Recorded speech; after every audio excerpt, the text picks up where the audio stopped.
Juge chapitre 19, traduction Louis II. Dans ce temps où il n'y avait point de roi en Israël, un Lévite, qui séjournait à l'extrémité de la montagne d'Éphraïm, prit pour sa concubine une femme de Bethléem de Juda. Sa concubine lui fit infidélité, et elle le quitta pour aller dans la maison de son père à Bethléem de Juda, où elle resta l'espace de 4 mois. Son mari se leva et alla vers elle, pour parler à son cœur et la ramener. Il avait avec lui son serviteur et 2 ânes.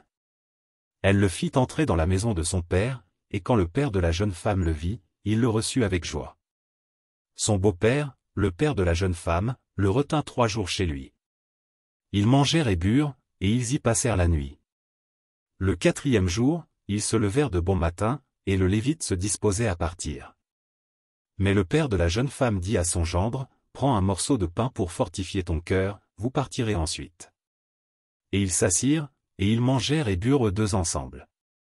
Puis le père de la jeune femme dit au mari, « Décide-toi donc à passer la nuit, et que ton cœur se réjouisse. » Le mari se levait pour s'en aller, mais, sur les instances de son beau-père, il passa encore la nuit.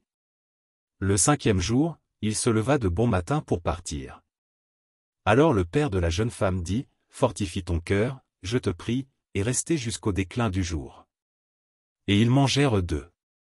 Le mari se levait pour s'en aller, avec sa concubine et son serviteur, mais son beau-père, le père de la jeune femme, lui dit, « Voici, le jour baisse, il se fait tard, passez donc la nuit, voici, le jour est sur son déclin, passe ici la nuit, et que ton cœur se réjouisse, demain vous vous lèverez de bon matin pour vous mettre en route, et tu t'en iras à ta tente. » Le mari ne voulut point passer la nuit, il se leva et partit. Il arriva jusque devant Jébu, qui est Jérusalem, avec les 2 ânes bâtés et avec sa concubine.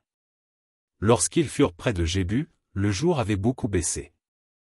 Le serviteur dit alors à son maître, « Allons, dirigeons-nous vers cette ville des Jébusiens, et nous y passerons la nuit. » Son maître lui répondit, « Nous n'entrerons pas dans une ville d'étrangers, où il n'y a point d'enfants d'Israël, nous irons jusqu'à Gibéa. » Il dit encore à son serviteur, « Allons, approchons-nous de l'un de ces lieux, Gibéa ou Rama, et nous y passerons la nuit. » Ils continuèrent à marcher, et le soleil se coucha quand ils furent près de Gibéa, qui appartient à Benjamin. Ils se dirigèrent de ce côté pour aller passer la nuit à Gibéa. Le Lévite entra, et il s'arrêta sur la place de la ville. Il n'y eut personne qui les reçût dans sa maison pour qu'ils y passassent la nuit. Et voici, un vieillard revenait le soir de travailler au champ, cet homme était de la montagne d'Éphraïm, il séjournait à Gibéa, et les gens du lieu étaient benjamites. Il leva les yeux, et vit le voyageur sur la place de la ville. Et le vieillard lui dit, « Où vas-tu, et d'où viens-tu » Il lui répondit, « Nous allons de Bethléem de Juda jusqu'à l'extrémité de la montagne d'Éphraïm, d'où je suis. J'étais allé à Bethléem de Juda, et je me rends à la maison de l'Éternel. Mais il n'y a personne qui me reçoive dans sa demeure. Nous avons cependant de la paille et du fourrage pour nos ânes, nous avons aussi du pain et du vin pour moi, pour ta servante, et pour le garçon qui est avec tes serviteurs.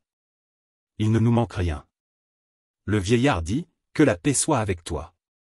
Je me charge de tous tes besoins, tu ne passeras pas la nuit sur la place. » Il les fit entrer dans sa maison, et il donna du fourrage aux ânes. Les voyageurs se lavèrent les pieds, puis ils mangèrent et burent. Pendant qu'ils étaient à se réjouir, voici, les hommes de la ville, gens pervers, entourèrent la maison, frappèrent à la porte, et dirent au vieillard, « Maître de la maison, fais sortir l'homme qui est entré chez toi, pour que nous le connaissions. » Le maître de la maison, se présentant à eux, leur dit, « Non, mes frères, ne faites pas le mal, je vous prie, puisque cet homme est entré dans ma maison, ne commettez pas cette infamie. Voici, j'ai une fille vierge, et cet homme a une concubine, je vous les amènerai dehors, vous les déshonorerez, et vous leur ferez ce qu'il vous plaira. Mais ne commettez pas sur cet homme une action aussi infâme. » Ces gens ne voulurent point l'écouter. Alors l'homme prit sa concubine, et la leur amena dehors. Ils la connurent, et ils abusèrent d'elle toute la nuit jusqu'au matin, puis ils la renvoyèrent au lever de l'aurore. Vers le matin, cette femme alla tomber à l'entrée de la maison de l'homme chez qui était son mari, et elle resta là jusqu'au jour. Et le matin, son mari se leva, ouvrit la porte de la maison, et sortit pour continuer son chemin.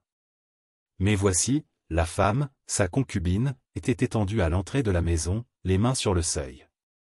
Il lui dit, « Lève-toi, et allons-nous-en. » Elle ne répondit pas. Alors le mari la mit sur un âne, et partit pour aller dans sa demeure. Arrivé chez lui, il prit un couteau, saisit sa concubine, et la coupa membre par membre en 12 morceaux, qu'il envoya dans tout le territoire d'Israël.